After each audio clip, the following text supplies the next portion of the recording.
시편 122편 보겠습니다. 시편 122편. 사람이 내게 말하기를 여호와의 집에 올라가자 할 때에 내가 기뻐하였도다. 예루살렘아 무리가 내 성문 안에 섰도다. 예, 그래서 여호와의 집은 이 예루살렘이다 이렇게 볼 수가 있겠죠. 예, 오전 예배 때도 계속 말씀을 드렸는데 예루살렘 성은 그 평화의 터전이다. 이런 뜻을 가지고 우리가 가지만은 이 예루엘이라는 단어가 엘이라고 하는 단어가 이제 같이 쓰거든요. 근데 이 예루엘은 무슨 그 평화라는 그런 뜻도 있지만은 이 안에 들어가면 이 예루엘의 뜻이 무슨 뜻이냐면은 물이 흐르다, 비가 오다, 이렇게 말씀이 떨어지는 그런 장소다 이런 뜻이에요. 기본적으로 물이 흘러가는 하나님의 그런 영이 생수가 흘러가는 그런 장소죠. 그래서 창세기서부터 우리가 우물 전쟁을 하잖아요. 아브라함도 그 건조한 땅에 산다라는 것은 물이 없다라는 뜻이잖아요. 그래서 이제 이게 예수 그리스도에 대한 하나님에 대한 그 메마름이라는 거예요. 그리고 이제 창세기에서도 선악과를 따먹고 두루 도는 하얀 검이 거기를 지키잖아요. 에덴 동산 생명나무 실과를 지키는데 거기도 건조하다라는 뜻이 있어요. 이 지키는 것에 있어서. 예, 그래서 우리가 하나님에 대해서 건조한 것과 물이 없는 것은 하나님에 대해서 모르고 있는 그런 상황이다. 근데 여기에서 예루살렘은 바로 그 생명수가 흘러가는, 예, 자연스럽게 흘러가는 장소다라는 거죠. 기본적인 문자적인 뜻은 예루살렘 평화의 터다 이런 뜻인데 그 평화 샬롬도 마찬가지로 하나님과 우리 사이에 막힌담이 해결이 되어지는 그 막힌담은 우리 인간관계 속에서 나타나는 어떤 현상이잖아요. 예, 그런 것들이 다 하나님과 우리 사이에 막힌담으로 표현되어지는 것이다 이렇게 말씀하고 있습니다. 그래서 말하기를 여호와의 집에 올라가자 할 때에 네가 기뻐하였도다. 그래서 여호와의 집에 올라가자 할 때에 여호와의 집에 올라가자라고 하는 것은 우리 예루살렘에 가자, 예루살렘 성에 가자 이렇게 얘기하는 것이 아니라 이 예루살렘이 말하는 예수 그리스도의 성령 충만한 그런 상태, 그리고 믿음의 그 가정 속에서 볼 때는 오전 예배 때도 말씀을 드렸지만은 정금같이 나오는 그런 믿음을 소유한 사람들이 그 예루살렘 성에 해당되는 사람들이에요. 그것이 새 예루살렘 성에 나오고 그 새 예루살렘 성의 성벽은 이스라엘, 이스라엘이 이 성벽을 담당하는 믿음의 사명자들이고 이 안에 들어오면은 여기는 이 예루살렘 성의 기초석은 예수 그리스도의 12 제자들이잖아요. 그리고 그 위에 이렇게 성을 쌓는 이렇게 보석들이 이제 오늘날 이제 성도들이다라는 거죠. 예, 그래서 12 제자들이 이 말씀의 베이스를 깔아놨기 때문에 이 말씀 속에서 흘러가는 거예요. 그리고 이제 창세기서부터는 이스라엘이 세웠기 때문에 이스라엘이 말라기까지 세우는 성벽의 역할을 한 거고, 그 다음에 이제 예수 그리스도의 12 제자가 기초석을 하는데 전체적으로 창세기서부터 계시록까지가 이 말씀의 기초석이고 예수 그리스도에게서 나오는 그 보석들, 그러니까 헬라어로는 페트라가 반석이고 페트로스가 베드로인데 우리가 다 페트로스에 해당되는 이제 조약돌인데 이 조약돌이 마지막에 이 환란을 통하여 불을 지나서 결과물로 나올 때는 정금이 되는 거거든요. 그래서 그 12 보석이 그 예루살렘 성의 그 자제다라고 보는 거죠. 그 자제가 성도들이다라는 거예요. 그래서 예루살렘 성도 마찬가지로 그러한 성도들이 사는 성읍인 거예요. 이를테면 최고급의 믿음의 소유자들이 사는 도시다는 믿음의 도시다 이렇게 볼 수가 있는 거죠. 그래서 이 헤브론은 주님과 우리 사이에 연합되어지는 부부가 되어지는 그런 상태의 수준의 그리스도의 신부의 믿음에 이른 사람들이 헤브론의 믿음을 가진 거거든요. 그래서 이 헤브론에 오르고 나면은 이제 다윗이 7년 있다가 예루살렘으로 올라가는 거예요. 이러한 가정들을 볼 때 이 예루살렘 성읍으로 올라가는 것이 이 성경적으로 제가 이해하기는 마지막 단계예요. 그 보석으로 자기 믿음이 굳어지는, 그리고 정금같이 나온 상태가 그 새 예루살렘 성의 믿음의 표현이거든요. 그래서 우리가 새 예루살렘 성에 간다 이렇게 믿음으로 마지막 때 그렇게 이야기할 때는 우리가 꿈을 꾸듯이 한산 가운데 엄청나게 되게 좋은 성에 간다 이런 뜻이 아니라 어둠이 없는 정말 하나님의 은혜만이 있는 눈물도 없고 탄식도 없는 그런 상태인 거죠. 왜냐하면 여기는 사단이 12마리가 나타나도 우리가 다 그걸 이길 수 있는 사단의 수를 다 알기 때문에 그런 거거든요. 그리고 사단은 뭐 우리를 악하게 막 이렇게 하는 것도 있지만 실제적으로 가장 문제는 뭐냐면은 사단이 거짓으로 우리를 속이는 이 마인드가 문제인 거, 정체성, 사고감 이런 것들이 제일 문제거든요. 근데 그러한 것들을 이미 이 예루살렘 성에 올라간 신부의 믿음을 갖고 있는 성도들은 그러한 수를 다 익히 깨달았다 이렇게 보기 때문에 그런 것이죠. 그래서 계시록의 상태에서도 크게 문제가 되지 않는다라고 보는 거예요. 그런데 이 예루살렘의 믿음에 이르려고 하는 사람들은 다 요단강을 건너서 가나안에 진입되어 있는 사람들이어야 된다라고 생각이 됩니다. 이 광야에서는 거기에 준한 믿음의 상태가 틀리게 나타나기 때문에 그래요. 사단의 공격수에 있어서도 그 정도가 낮기 때문에 그런 거죠. 우리 발이 내 성문 안에 섰도다. 그래서 이미 출발을 해서 이제 성도들이 이 예루살렘의 성문 안에 내가 발을 들여놓은 그런 상태라는 거예요. 예, 그러니까 우리가 이제 다 광야, 애굽에서 출발을 하고 광야를 지나서 요단강을 건너서 가나안에 진입을 하긴 되지만은 이 노선에 있어서 이 뭐 광야에 있다고 할지라도 이미 출발되어서 그 하나님께서 원하시는 이끌림을 당하는 그 주님이 내가 출입할 때 내가 너희를 그 어둠 사단의 문화권에서 너희들의 그 어둠에서 사단한테 속고 있는 거에서 내가 끄집어낼 것이다 라는 것에 대한 뜻이라고 했잖아요. 그래서 우리는 믿음 안에서 이 예루살렘 성에 살기를 위하는 보석 같은 믿음으로 존재하기 위해서 이미 예수 그리스도의 성에 들어가는 거죠.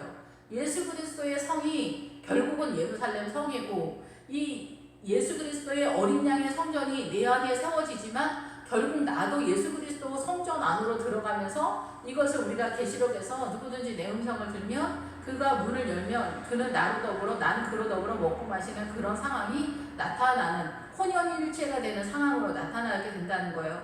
주님이 내 안에서 나타나시고 나는 주님 안에서 드러나는 그런 상황이 믿음 안에서 발생하게 된다는 거예요.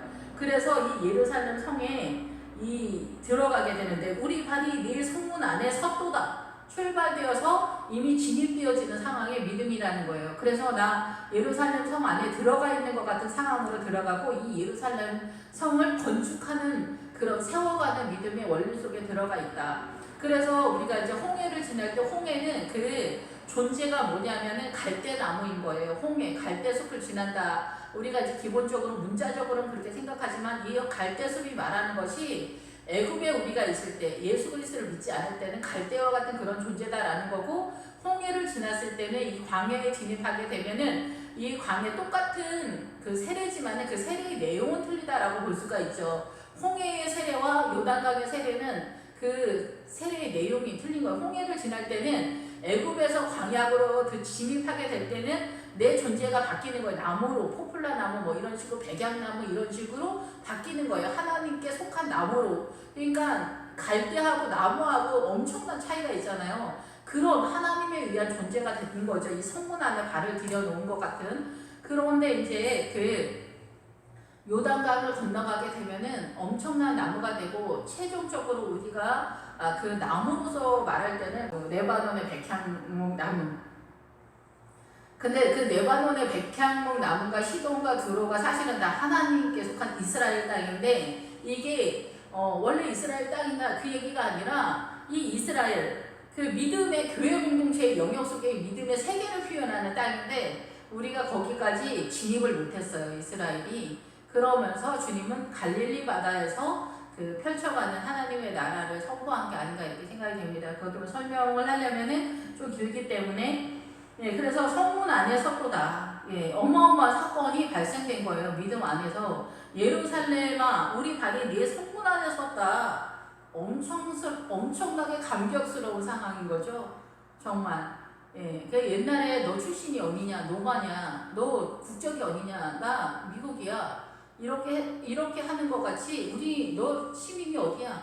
나 예루살렘이야. 나 하나님의 나라 예루살렘 성이야. 나 발을 들여놨잖아. 그래서 진입이 됐어. 나 성문 안에 있어. 이 성문 안에 있다는 것은 예수 그리스도의 보호책 안에 이미 들어가 있는 그런 상태다라는 거예요. 예루살렘 성문. 예, 그래서 예루살렘아 너는 잘 짜여진 성읍과 같이 건설되었도다 이렇게 선언을 하고 있습니다. 진짜 감격스러운 상황인데 이 예루살렘 성 하나님의 그 믿음의 보석으로 세워진 이 예루살렘 성에 너는 잘 짜여진 성읍과 같다 이렇게 표현을 하고 있어요.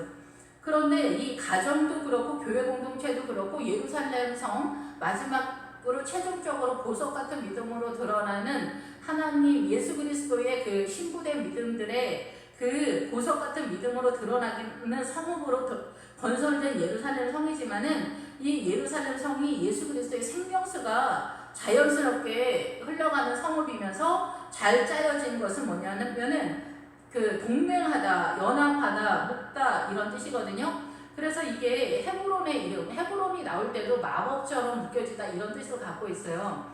그런데 그 사단 쪽도 마법적인 표현으로도 하지만은 하나님 쪽에서도 마법처럼 표현을 하고 있어요. 근데 헤브론이 나올 때는 사단 쪽이 아니라 하나님 쪽이에요. 예, 그래서 이 왜 그렇게 되냐면은 이 헤브론이 원래는 기랏 아르바라고 하는 네 성읍, 사단의 성읍으로 되어 있었는데 헤브론으로 되거든요. 근데 이 헤브론이 왜 마법적이냐? 하나님의 나라도 이 연합이 신비의 세계 속에, 비밀의 세계 속에 있는 거고, 사단한테도 사단의 세계도 그런 신비의 세계고, 이 보통 사람들은 이해할 수 없는 세계가 이 헤브론의 세계고 기럇 아르바의 세계예요. 그래서 우리 쪽에는 주님과 동맹하다, 부부가 되다. 드디어 여기서 그리스도의 신부의 믿음이 이 헤브론에서 나타나는데 이 사단의 세계 속에서는 무당이나 아니면은 타 종교 지도자들은 이미 그런 수준에 가 있는 거예요. 사단에게 있어서. 그래서 이들은 사단의 그 동맹 관계 속에서 이 사단의 신부의 역할을 하는 사단에게 쓰임받는 사단의 사명자들인 거고, 여기는 예수 그리스도의 사명자들이고 예수 그리스도의 성도들이고 예수 그리스도의 그 나라, 하나님의 나라의 백성들이다, 성도들이다 이렇게 보는 거죠. 여기에 이르는 신앙으로 나아가게 되었을 때 그런 상태가 되는 것이거든요. 그래서 여기서 잘 짜여진 성읍과 같다라는 것은, 잘 짜여진 성읍은 연합을 하다, 마법을 걸다, 동맹하다, 부부가 되다, 잘 붙어있다, 하나로 되다, 연결하다 이런 뜻이에요. 그러니까 이런 맥락으로 다 연결되어지는 그런 상태예요. 그래서 여기서는 잘 짜여진 성읍은 헤브론의 상황이 나타나는 거예요. 그래서 이 지역에 대해서는 여호수아에서는 헤브론이다 아예 딱 선언을 하고 있는데, 여기에서는 다윗이 예루살렘아 너는 잘 짜여진 성읍과 같이 건설되었다. 그러니까 예루살렘아 너는 그 하나님과 잘 연합된 하나가 되어진 성읍과 같다. 주님이 나고 내가 주님인 그런 상태가 된 상황이다라는 거죠. 예, 그래서 누구든지 문을 열면 그가 문을 열면 내가 그에게로 들어가 그는 나로 더불어 먹고 나는 그로 더불어 먹고 마시는 그런 상태가 된다는 거예요. 예, 그래서 이 잘 짜여진 성읍은 예루살렘 성읍이 그렇다는 거예요. 예루살렘 성읍은 예수 그리스도와 하나가 된 사람이라는 거예요. 그래서 부부를 얘기할 때도 고린도전서나 에베소서나 이런 데 다 그렇게 말하는 거예요. 나는 이 부부에 대해서 얘기하는 게 아니다. 그리스도와 신부에 대해서 얘기한다. 이렇게 얘기하거든요. 그래서 그리스도의 신부의 믿음에 이르려고 하면은 제가 성경을 이해할 때는 남편과 아내가 하나가 되어질 때 이 하나가 되어진 그 원리를 가지고 예수 그리스도와 신랑 되신 예수 그리스도와 하나가 된 신부, 남편과 아내가 하나가 된 상태가 이 신부의 믿음이 되었을 때 이렇게 하나가 되는 거예요. 사도 바울이 한 얘기예요. 제가 한 얘기가 아니라 이게 그 신부의 믿음의 원리다라는 거예요. 그래서 신부가 되려면은 부부 사이가 믿음으로 좋아야 돼요. 이렇게 그냥 우리는 원래 부부 사이가 엄청 좋아요. 그거 얘기하는 게 아니라 예수 그리스도의 원리 속에서 하나가 되어야 돼요. 그러니까 하나가 되려면은 우리는 원래 사이가 좋아요. 이거는 세상적인 거고요. 부부가 사이가 좋으려면 남편은 하늘 같다라고 생각하는 그 하늘에서 내려오고 아내는 종의 믿음에서 올라와야 돼요. 그 믿음의 가치관에 있어서. 그래서 아내들은 이 남편들이 뭐라고 하면 찌그러지거든요.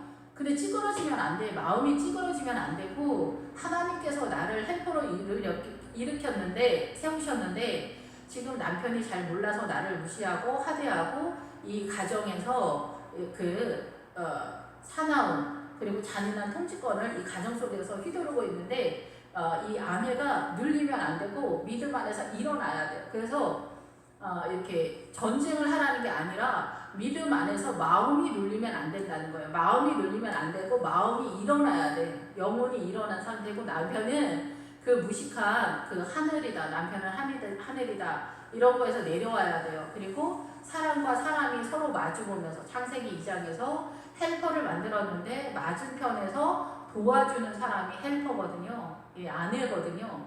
이 원리가 나타날 때 이거 간단한 것 같은데 이거 안 돼요. 아내들도 이 찌그러진 데서 잘 못 올라오고 남편들도 이 위에서 안 내려오거든요. 그러니까 이 원리가 되면은 싸워도 문제가 안 되거든요. 똑같은 사람이 싸우니까 문제가 안 되는데 부부싸움이 하늘과 이 땅이 싸우면 어떻게 되냐면 하늘이 말대꾸 하지마 밟아버린단 말이에요. 아내는 그리고 밑에 있으니까 어떻게 밟힘을 당하는 거예요. 마음에서. 아시겠나? 이해가 되시나 모르겠네.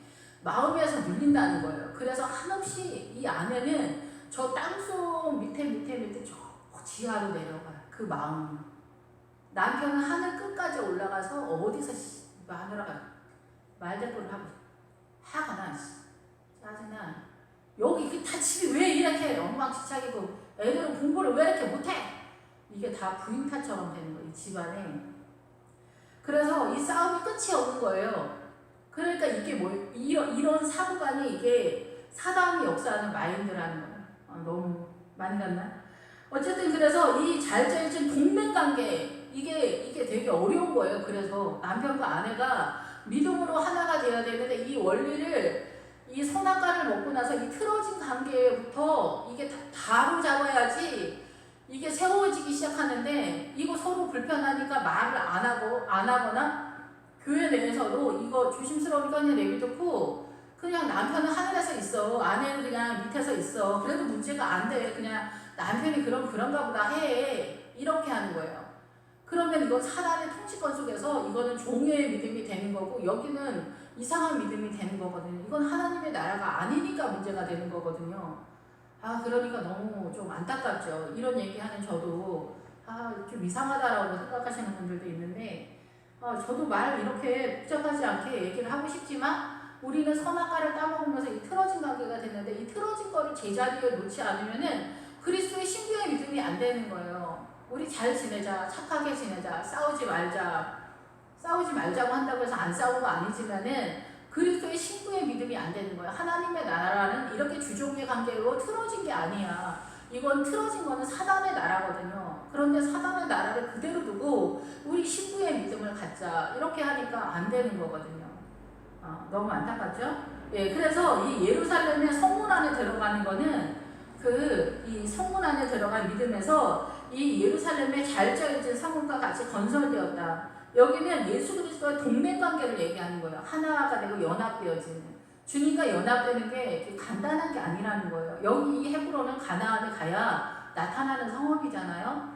요단강을 건너야 되고 이 가나안에 진입해서 여리고성에서 새로운 신앙관을 세우면서 나아가야 돼. 이렇게 보면 우리 모두 다 어수선하고 띄엄띄엄인 거는 분명히 다 있기 때문에 또 어떻게 보면 그런가 보다 할 수도 있긴 있어요. 예, 그래서 우리가 뭐 은사를 받아도 영안이 열려도 성경에 대해서 전체적으로 다 아는 게 아니라 다 여기서도 조금 저기서도 조금인 상황이기 때문에 또 그렇게 저렇게 하면서 하나님께 온전한 길로 나아가는 길일 수도 있겠다라는 생각은 드는데 완전한 건 아니다라는 거죠. 어떠한 은사, 어떠한 그런 상황에 있어도 완전하지 못한 상황으로 많이 가서 주님은 성경의 말씀을 깨달아서 싸워야 된다 이렇게 얘기하는 거예요. 그래야 더 완전한 모양의 틀을 잡을 수 있다라고 말씀하시는 거죠. 그래서 이 예루살렘 성읍은 이렇게 동맹관계, 예수 그리스도와 완전히 하나가 된 부부 사이처럼 동맹관계로 완전히 붙어있는 상태의 믿음일 때 이 성읍이 건설된다는 거예요. 그래서 그리스도의 신부의 믿음은 바로 이런 상황으로 나타나는 거예요. 그래서 남편의 뜻에 맞추는 것도 잘하는 게 아니에요. 급한 대로는 이게 급한 거를 끌 수 있어요. 남편이 성격이 가격하거나 뭐 아무리 성격이 좋아도 남편 뜻대로 맞춰주면 다 좋잖아요. 뭐 싸우지도 않고 평지분파 얻고 너무 좋잖아요. 근데 하나님은 그걸 원하는 게 아니라 남편도 사람이고 아내도 사람이니까 성도와 성도로 이렇게 하나님의 나라 예수 그리스도를 아는 거를 적용시켜서 가야 된다고 말씀하시는 거예요.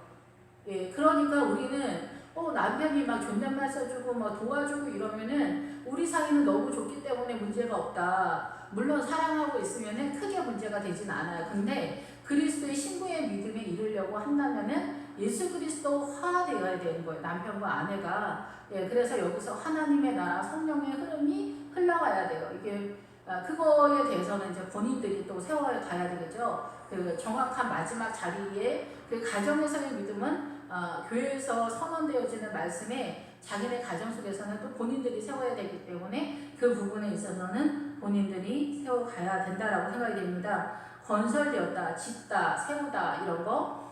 그래서 교회도 세우는데 이 교회 공동체 건물 있다고 해서 세워진 게 아니라 이 성도들이 들어오면 성도들도 이 성전을 세워가는데 이 성도들이랑 목회자와 이 하나가 되는 거 이것도 이제 부부관계 예수 그리스도의 신부의 믿음에 그 원리로 나아가는 거죠. 그러니까 성도들이랑 목회자가 연합이 잘 안 되잖아요. 목회자들은 목회자들 입장에서 억울하다. 성도들은 왜 이렇게 우리 목사님은 모자르냐. 아유 우리 목사님 왜 저렇게 기도를 안 하냐. 말씀이 이렇게 형편없냐. 막 이렇게 되잖아요. 그래서 이 서로 간의 부부싸움처럼 서로가 안 맞아. 요구하는 건 커. 남편도 돈 좀 많이 벌어오지. 막 여자들 막 욕심이 충만해가지고. 그리고 이제 남편들은 아내한테 좀 말 좀 잘 들어. 무슨 말 좀 하면 고분고분 좀 해봐봐라. 어쩌면 그렇게 하나도 안 지고 그렇게 따지냐. 막 이렇게 얘기하잖아. 이런 모든 것들이 충돌되는 것들이 성도와 목회자, 남편과 아내와 자식과 부모와 이런 것들이 다 연합이 돼야 돼요. 예수님의 이름으로. 무작정 그냥 우리 안 싸우고 착하게 지내자가 아니라 예수 그리스도 이름을 하나 되기 위해서는 예수 그리스도 영이 흘러가는 이 말씀을 깨달아서 존재가 돼야 되거든요. 예, 그러니까 조금 어렵죠. 예, 그래서 이렇게 세워져가는 하나님의 나라를 만들어야 된다는 거죠. 그러면서 이제 지파들, 그 여호와의 지파들이 여호와의 이름에 감사하려고 이스라엘의 전례대로 그리로 올라가는도다. 이 지파들은 이스라엘의 12지파고 오늘날 교회 공동체 성도들이 12가지 색을 갖고 있는 믿음의 사람들이다라고 볼 수가 있겠죠. 예, 12가지 스타일의 성도들이 하나님의 나라를 세워가는데 구체적으로 들어와서 이제 그 예루살렘 성의 성문 안에 우리의 발이 이제 들어간 상태예요. 근데 꿈꾸는 거지. 예, 내가 산을 향하여 눈을 들리라처럼 하나님의 나라를 소망하는 그 믿음에 신부의 믿음, 휴거 뭐 이런 거 있잖아요. 요즘은 이제 부목사님들 중에서도 휴거 저는 그런 거 안 믿어요. 이러시면 부목사님 제가 저랑 같이 그 동역했던 같은 그 교회에서 부목사님이 그런 말씀 하시더라고요. 그러니까 아마 다른 부목사님들은 아마 차마는 안 믿는다 이런 말을 못하는 분들도 아마 더러 있을 거예요. 근데 그 부목사님 엄청 설교 잘하시는 분이에요. 예, 그런데도 너무 신기하더라고요. 그래서 휴거 안 믿고 뭐 말세를 안 믿는지 그거는 모르겠지만 어쨌든 그래서 요즘은 막 그런 세대이기 때문에 성도님들이 더 믿음에 있어서는 화이팅을 해야 되지 않을까 이런 생각이 듭니다. 그래서 이 여호와의 지파들이 교회 내에서 열심을 내는 12색을 가지고 있는 예수 그리스도를 따르는 무리들이 있다라고 봐야죠.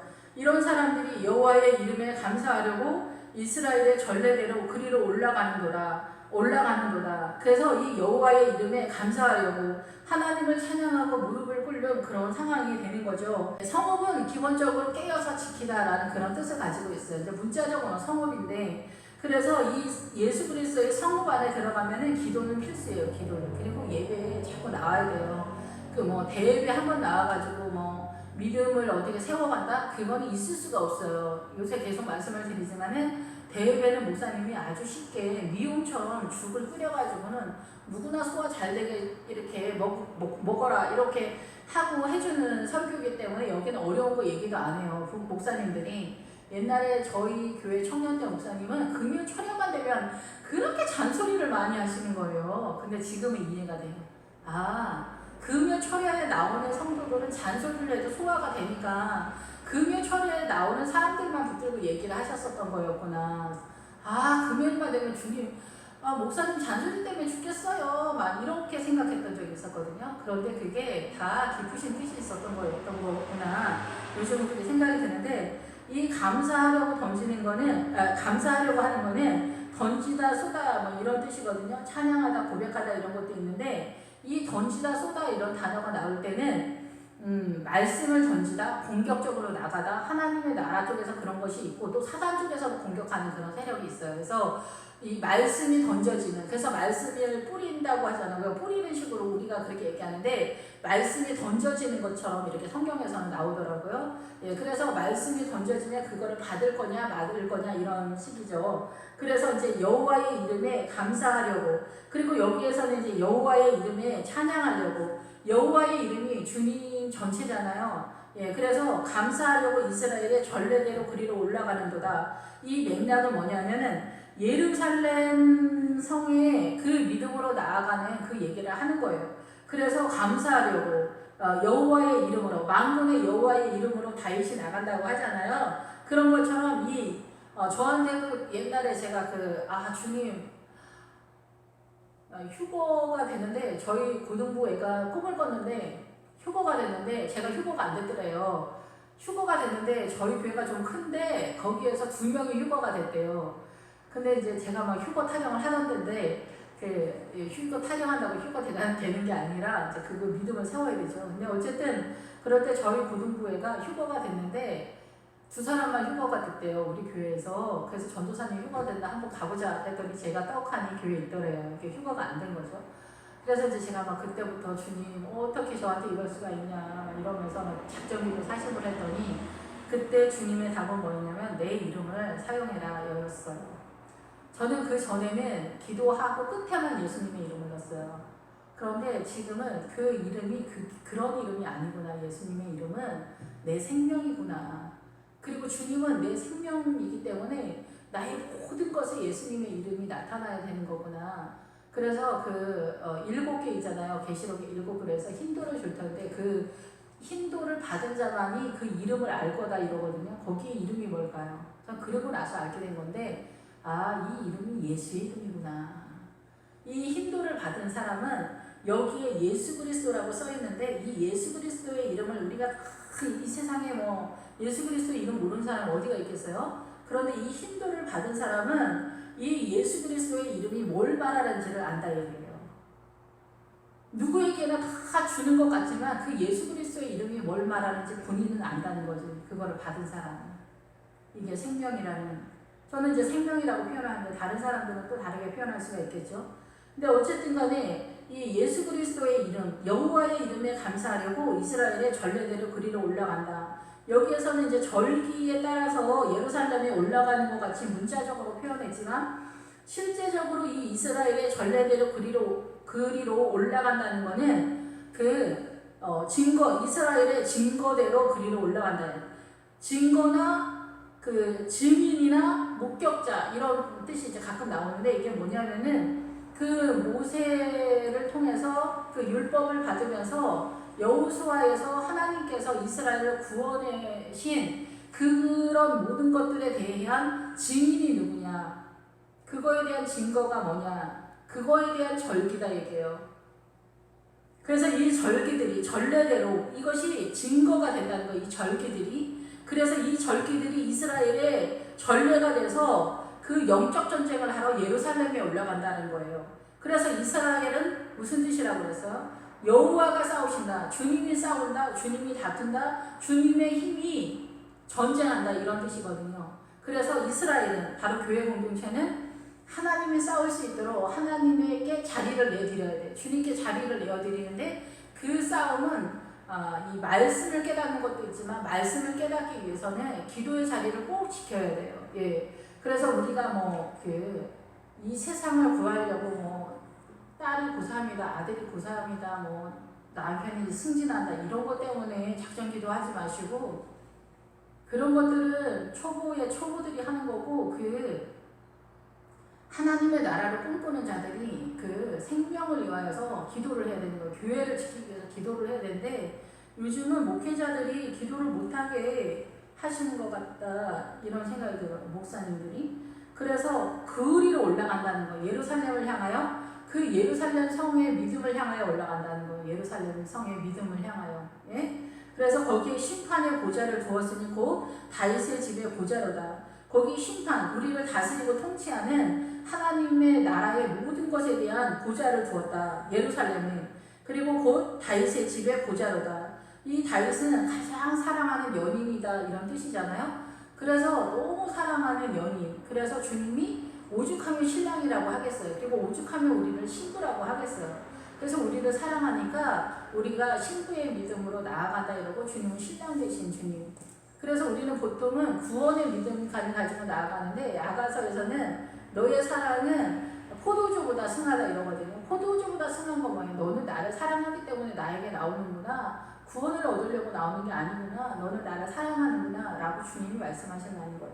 근데 여기 다윗이 그렇다는 거예요. 주님을 사랑하는데 주님을 너무 사랑해요. 주님이 이 다윗을 사랑하는 것에 대해서도 그렇지만 다윗도 주님을 사랑하는 거예요. 그래서 서로 연인과 같이 서로 사랑하는 거예요. 주님과 우리가.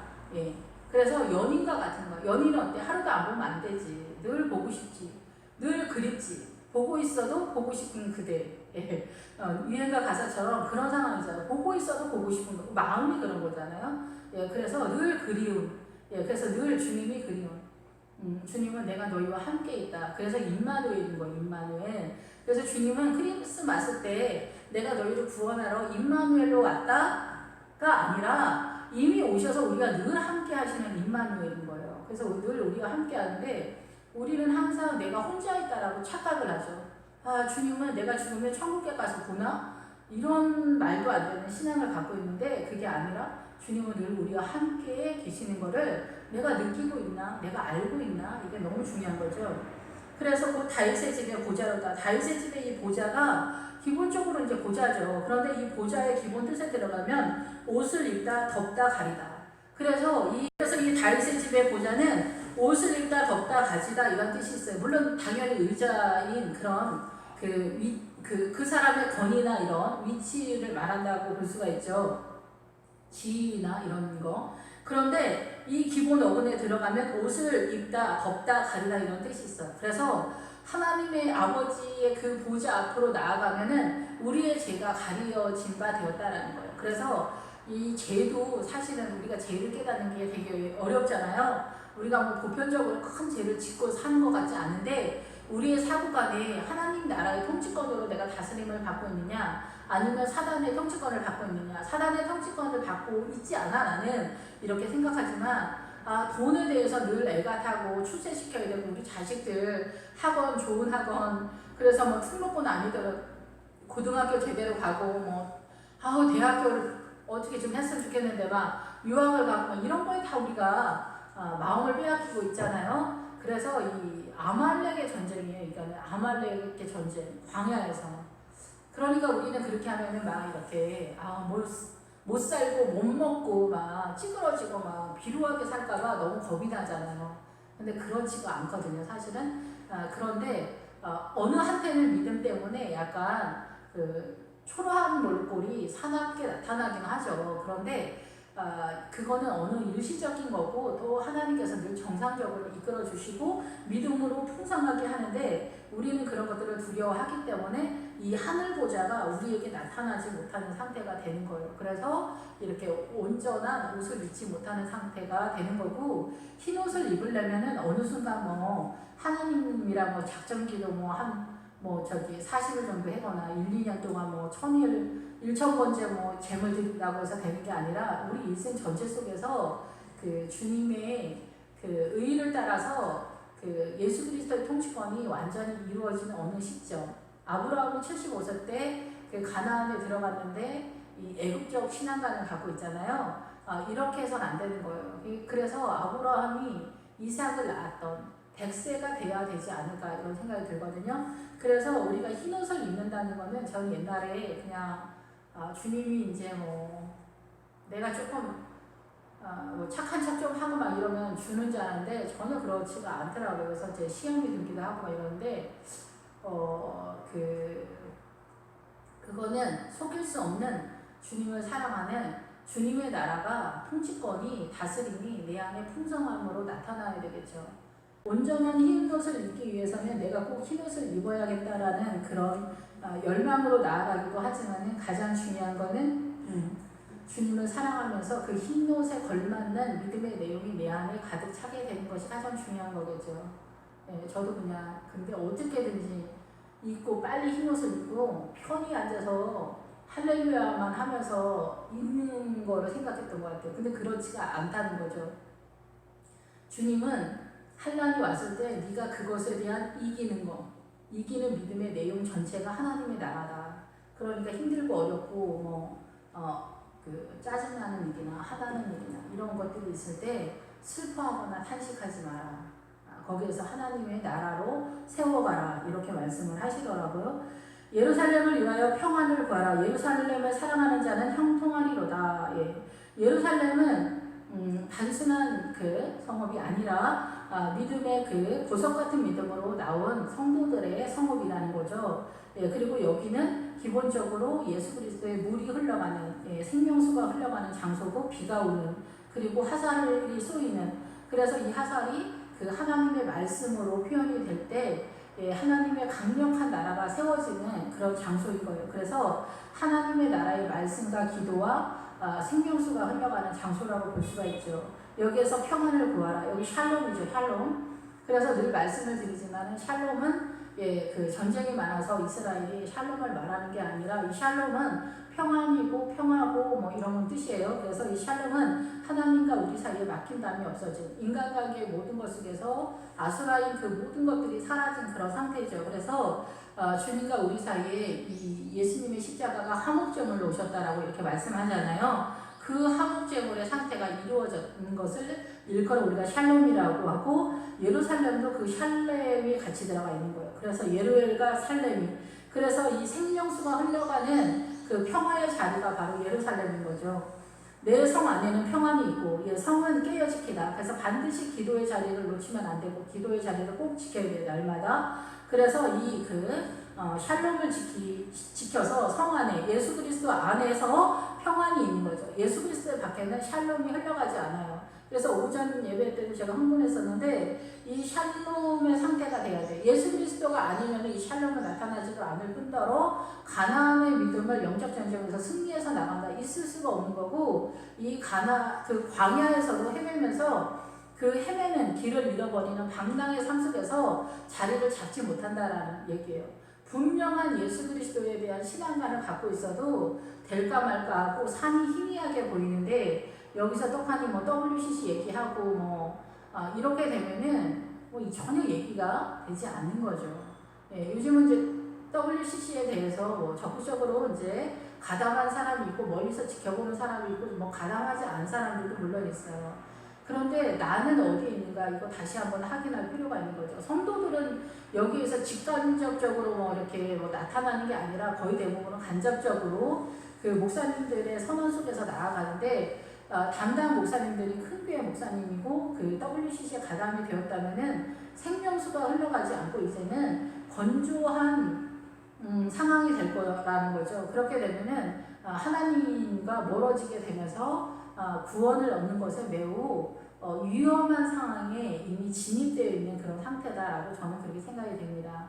그래서 요즘은 작은 교회는 오지 않는 그런 상태인데 이 작은 교회를 섬기면 하나님께서 굉장히 이 믿음을 주시고 축복해 주시는 것 같더라고요. 제가 이게 저희 교회가 작아서 그렇게 얘기하는 게 아니라 제 사촌 자매가 그 개척하는 교회에 따라갔어요. 저는 개척하는 교회에 따라갈 생각으로 저 성도일 때 해본 적이 없는데 얘가 자기네 부목사님 개척하는데 조금 1시간 정도 되는데 따라가서 그 교회를 섬기는 거예요. 그 목사님 대단하고 이래서가 아니에요. 몇 명 안 되는 교회에 따라간 거예요.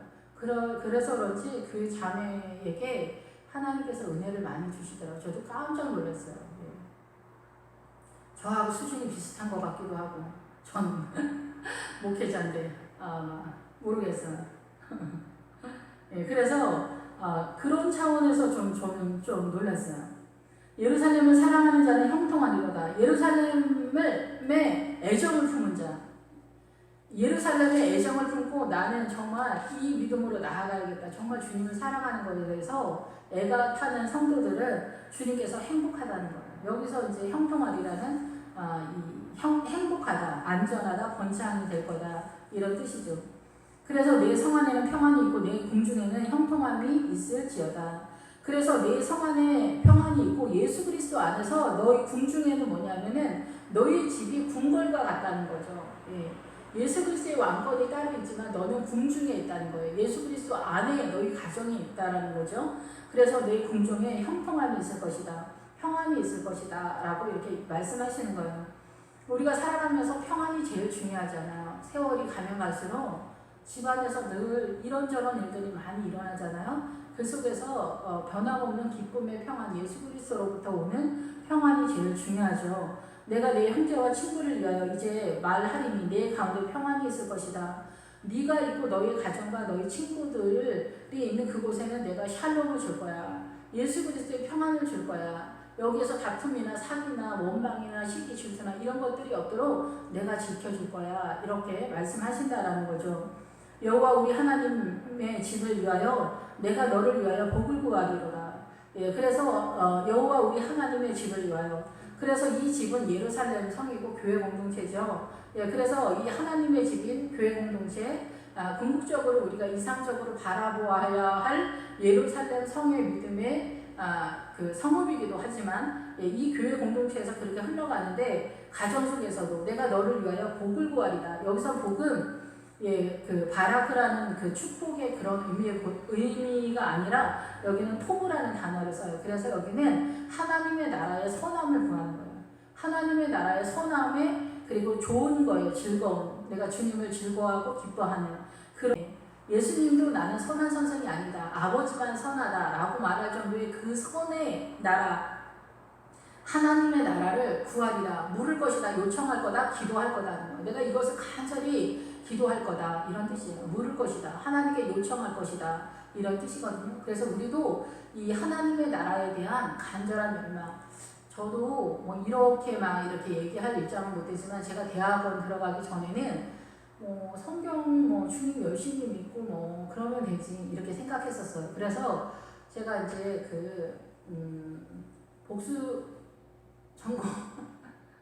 전공을 오히려 신학과로 하고 그냥 제가 원래는 상담학과를 했어요. 그런데 이제 제가 대학원을 들어갔을 때 그 교수님이 그 신학생이 상담학을 왜 하는지 모르겠어요. 정신이 나갔다고 막 이러시는 거예요. 신약학 교수님이 우리가 이제 그 성서 신학자들이 최고다 이러잖아요. 구약하고 신약 교수님들이. 예, 그런데 저도 상담을 했거든요. 근데 저 아는 건 아무것도 상담을 했어요. 그냥 대충 가는 거죠. 근데 어쨌든 거기서 중요한 건 뭐냐면은 저는 그때 알았어요. 성경을 엄청 자세히 봐야 되는구나. 물론 저도 이 전도사 시절에 성경을 이렇게 보면은 묵상을 하면서 말씀을 깨달아서 설교를 했기 때문에 우리 주일학교 애들한테 중등부나 고등부나 이런 꼬맹이들한테 설교할 때 그렇게 잘하지도 못하지만은 진짜 설교가 별로네 이런 그런 건 아니었던 것 같아요. 그냥 저냥 애들한테 이렇게 공급하려고 그랬던 것 같은데 여기서 더 이 하나님의 나라를 꿈꾸고 전투적으로 전진해 나가는 그런 영적 전쟁이 엄청나게 우리한테 요구받고 있다라고 생각을 못했던 것 같아요. 그런데 제가 대학원에서 그 공부를 하면서 내가 정말 이상했었구나를 알았어요. 신학생이 그 목회자가 이 성경을 엄청 열심히 잘 파고들어야 된다라는 걸 대학원에 가서 알았어요. 그래서 제가 대학원을 가지 않았다면 어떻게 될 뻔했겠어요. 그래가지고 그리고 나서부터는 이제 제가 성경 설교 준비할 때 더 열심히, 더 자세히 사전도 찾고 오만 거를 찾으면서 이제 단어 하나, 뜻 하나를 다 찾으면서 이제 설교를 준비하게 됐어요. 옛날에는 제가 우리 한글 성경만 이렇게 자세히 묵상하면서 했어요. 이 묵상하면서 해도 하나님께서 물론 은혜를 다 주셨죠. 그런데 이렇게 자세히 하다 보니까 더 잘 알게 되어지는 것 같아요. 성도님들도 성경들은 성경을 자세히 봐도 잘 모르실 거예요. 이게 저도 지금도 마찬가지예요. 제가 이 설교를 준비하잖아요. 준비할 때 아는 것도 있지만은 언제 제일 정확하게 아냐면 설교를 할 때 알아요. 설교를 할 때 성령님이 저도 모르는 것이 보이게요 하세요. 그래서 설교를 할 때 설교를 다 해서 깨달은 것과 설교를 하지 않고 제가 준비한 거로만 아는 것과는 엄청난 차이가 있어요. 그래서 설교를 다 했냐 안 했냐, 내가 창세기를 설교를 다 했냐 아니면 레위기를 설교를 다 했냐, 예레미야를 설교를 다 했냐, 이사야를 설교를 다 했냐, 이게 정말 차이가 엄청나게 있어요. 평상시에는 읽는 거야 뭐 목회자가 뭐 보통 100번은 읽었겠죠. 그럼 100번을 읽었으면 스토리는 다 안다고 봐야 돼요. 요즘은 제가 뭐 스토리를 읽으려고 많이 그러진 않아요. 그냥 이제 들어가서 본문 설교하는 것도 막 시간이 되게 많이 걸리기 때문에. 그런데 이 스토리는 성도님들은 근데 스토리를 모르면 안 되죠. 그러면 이제 너무 생소하니까 들을 때. 그냥 오늘 제가 그런 얘기를 하게 되네요. 성경을 좀 잘 알아야 돼요. 잘난 체를 위해서가 아니라. 근데 성경을 잘 알아도 결국은 이 사단의 문화권에 대한 욕심을 내려놓지 않으면 이 성경을 아는 것은 그냥 지식에서 끝나게 돼요. 근데 이 지식과 이 세상을 내려놓는 것이 맞아 떨어지면은 이 믿음의 진도를 뺄 수가 있어요. 근데 성경을 아무리 잘 알아도 보이지 않지. 보이지 않는구나. 세상을 내려놓지 않으면 성경님들이 아무리 성경을 봐도 이 성경 말씀이 깨달아지지 않을 거예요. 그러니까 주석에 이 성경의 주석이 그렇게 제대로 나와 있지 않겠죠. 문자적으로 주석을 많이 해놨겠죠. 근데 성경은 문자적으로 주석을 해서 알 수 있는 것에 한계가 있어요. 그래서 목사님들이 설교 못하시는, 특별히 못하시는 분들이 몇 명 있잖아요. 그 못하시는 목사님들이 왜 설교를 못하냐면은 이 성경이 안 보여서 그런 것도 있어요. 근데 설교를 못해도 은혜가 있는 분이 있어요. 그거로 뭐 아무 상관이 없다고 보면 그렇지만 어쨌든 반드시 세상을 내려놓아야지 이제 성경이 또 보이기도 하지만은, 그리고 이제 탄력을 받기도 하고, 그냥 정보예요, 정보. 기도하겠습니다. 할렐루야. 주님 감사함과 찬양 돌립니다. 저희가 예루살렘 성에 안에 들어가 서 있으니까 아버지, 예루살렘의 그 믿음을 향하여 나아가야 된다라고 생각하고 있나요? 주님, 저도 또 세상 생각이 됩니다. 대학원 들어가기 전까지 목회자이면서도 말씀을 더 깊이 자세히 연구해야 된다는 생각을 하지 아니하고 어떻게든 성도들에게 잘 이렇게 해야겠다는 생각에 상담학을 공부했습니다. 심리학을 공부했습니다. 아버지 하나님, 우리가 이렇게 예수님을 믿고 있네요. 주님, 용서하여 주시길 원합니다. 아버지를 더 잘 알고 더 사랑해야 되고 나아가야 된다는 것을 알지 못하면 저희들을 용서하여 주시길 원합니다. 오직 주님께 우리의 죄를 용서해 주시기를 간절히 원하며 예수님의 이름으로 기도했습니다. 아멘.